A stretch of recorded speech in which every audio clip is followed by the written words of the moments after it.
La une des journaux de Bonferré Télévision avec Mustapha Abdrahman Zongoma. Mustapha, bonsoir. Bonsoir Aminata Yaemega. Cette semaine, c'est le déplacement du Premier ministre en Russie qui fait la une des journaux. Le quotidien gouvernemental Le Sahel d'hier mercredi place ce déplacement dans l'optique de l'élargissement de la diversification de la coopération entre Niamey et Moscou. La composition de la délégation qui accompagne le Premier ministre en dit d'ailleurs long sur les objectifs de ce déplacement, dont l'accent sera mis particulièrement sur la coopération militaire. Dans le contexte du Sahel, avec le mouvement de revendication du djihadisme, le Niger a besoin de l'expertise et des technologies russes pour y faire efficacement face. Le pays qui s'est engagé dans la voie de la souveraineté et de l'indépendance a mis un terme aux accords néocoloniaux et a chassé les troupes françaises, anciennes puissances coloniales.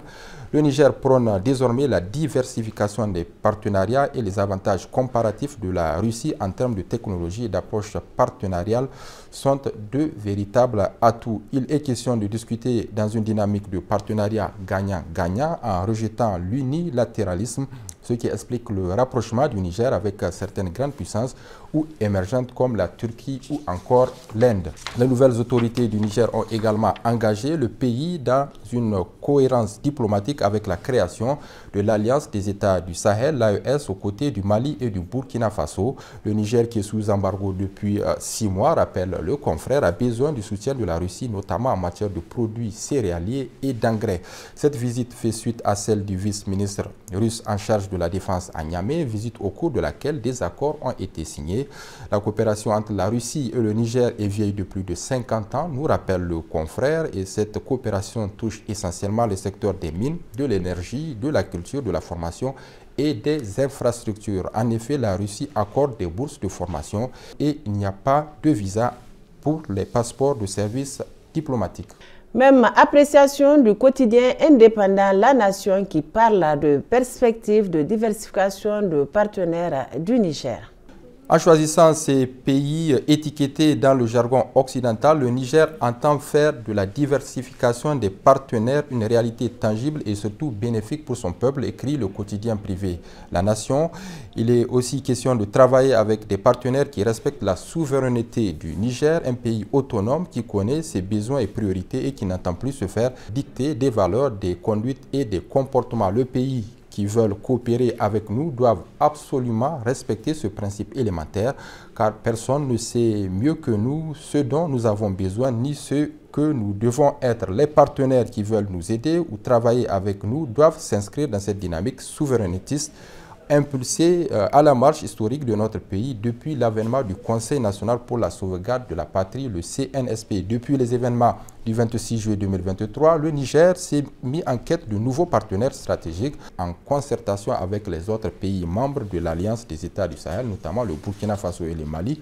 C'est dans ce cadre que s'inscrit l'intensification des contacts avec les pays du BRICS, notamment la Chine et la Fédération de Russie, dont l'appui en matière de défense et de sécurité a permis de contenir les menaces terroristes depuis le départ des troupes françaises qui les parrainaient idéologiquement et qui les soutenaient financièrement et logistiquement. Cela est étayé par des faits observables, car depuis le départ des troupes françaises, la lutte antiterroriste a pris définitivement son envol, allant de succès en succès pour les armées régulières et d'échec en échec pour les hordes de terroristes aujourd'hui traqués jusque dans leur dernier retranchement. La mutualisation des efforts et la coordination des opérations au sein de l'Alliance des États du Sahel ont permis d'infliger aux ennemis de la paix des défaites sanglantes qui laissent penser que le terrorisme et le grand banditisme ne seront bientôt que de vilains souvenirs au Sahel. Le journal Le Monde d'aujourd'hui, quant à lui, propose à ses lecteurs un dossier sur l'opacité qui entoure l'exploitation de l'or au Niger, et c'est sous le titre « L'or Gate, à qui profite l'or extrait au Niger ». Et cela, Aminata, parce que ces derniers jours, l'on a assisté à une vaste affectation des agents de police et de la douane en poste à l'aéroport international Diori Hamani de Niamey. Une quantité importante d'or a transité par cet aéroport sans qu'aucune trace de formalité administrative à la matière ne soit respectée. Depuis de nombreuses années, rappelle le journal, l'exploitation de l'or au Niger est une véritable mafia d'État. Le métal jaune est extrait du sous-sol nigérien grâce à des permis de recherche et d'exploitation octroyés à des firmes privés spécialisés dans l'orpaillage, mais curieusement, l'on ne retrouve aucune trace des recettes provenant de cette production aurifère dans le budget de l'État. Sous la Ve République, une commission parlementaire a d'ailleurs été mise en place pour enquêter sur cette exploitation, mais le rapport accablant produit n'avait jamais été rendu public. À l'avènement de la Ve République, la même opacité a continué à entourer la gestion du métal jaune. Pourtant, d'après des chiffres réels, ce sont des grosses quantités d'or qui sont extraites du site de Koma Bangou et d'autres sites. Ils sont ensuite héliportés sur l'aéroport international Diori Amani de Niamey où un avion cargo les attendait pour les acheminer sur Bruxelles ou ailleurs en Europe.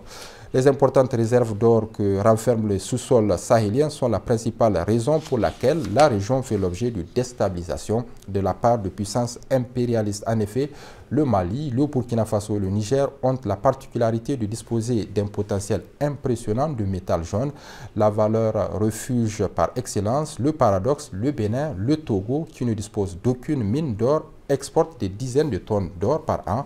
D'où proviennent tout ce or? Serait-on tenté de se poser la question? Évidemment, des pays producteurs de la sous-région que sont le Mali, le Burkina Faso, le Niger et dans une moindre mesure le Ghana. Au Niger aussi, le même problème se pose car les raffineries d'or disent qu'elles achètent un peu partout de l'or en Afrique de l'Ouest pour le transformer au Niger. Pourtant, le ministère des Mines ne donne que les vrais chiffres de l'or produit au Niger. Au niveau de la douane, beaucoup d'exportateurs d'or déclarent seulement à la douane au moment des exportations, d'où la différence de chiffres entre la douane et le ministère des Mines. Au regard des quantités d'or déclarées au ministère des Mines, la différence est facile à comprendre. Un sérieux travail devrait être fait pour assainir le secteur aurifère. L'État du Niger doit assainir ce secteur, à commencer par un audit général du ministère des Mines, devenu le repère d'un gangstérisme à col blanc depuis de nombreuses années. Le journal Le Canard en Furie de cette semaine s'intéresse au travail de la COLDEF. La commission est à la recherche des contacts de présumés délinquants. Depuis quelques jours, circule sur les réseaux sociaux un document attribué à la Commission de lutte contre la délinquance économique, financière et fiscale, la COLDEF. Ce document instruit le directeur général de la SONICI à communiquer les adresses et numéros de téléphone de certaines personnes, des présumés délinquants selon le journal. La Société nigérienne d'urbanisme et de construction immobilière a toujours été échue à l'ANDP Zamalahia. Si le confrère trouve normal que les noms des anciens ministres Karim Dammalam et Moussa Hassan Barajé se trouvent sur cette liste de 24 personnes, parce que sous la Renaissance, la SONICI a été attribuée au parti ANDP Zamalahia, il s'interroge cependant sur le pourquoi de la présence du nom de l'ancien ministre de la Justice de Tanja Mamadou à la personne de Garba Lampo. En principe, il n'a rien à voir avec l'urbanisme et l'immobilier, sauf s'il aurait pu bénéficier d'une consultation, suppose le journal. Cela est aussi du domaine du possible, puisqu'il est aussi ressortissant de la région de Dosso à laquelle revenait la société dans le partage de la gouvernance de la Renaissance. Et puis, Aminata, cet autre titre que nous découvrons ensemble, celui du journal La Roue de l'Histoire Info numéro 17 du 17 janvier 2024, marche de la transition, les espoirs dessus de Amma Amadou. Mustapha, après les unes des journaux, le pied de page.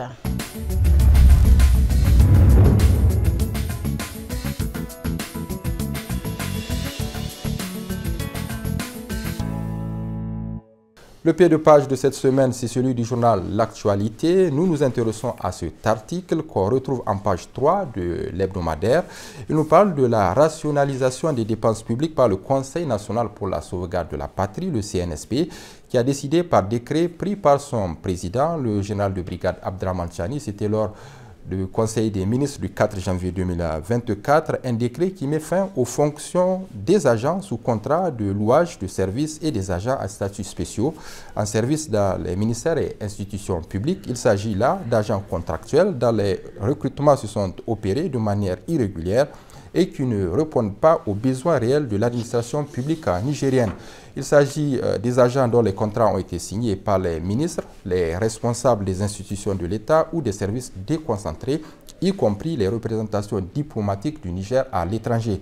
Les agents dont les contrats ont également été signés par les responsables des collectivités territoriales, là on parle des régions, des villes ou des communes, les agents non fonctionnaires nommés à des emplois publics avant la date du 26 juillet 2023, ayant la qualité des agents à statut spéciaux, donc des fonctionnaires de fait, et qui sont en service au niveau des ministères et des institutions.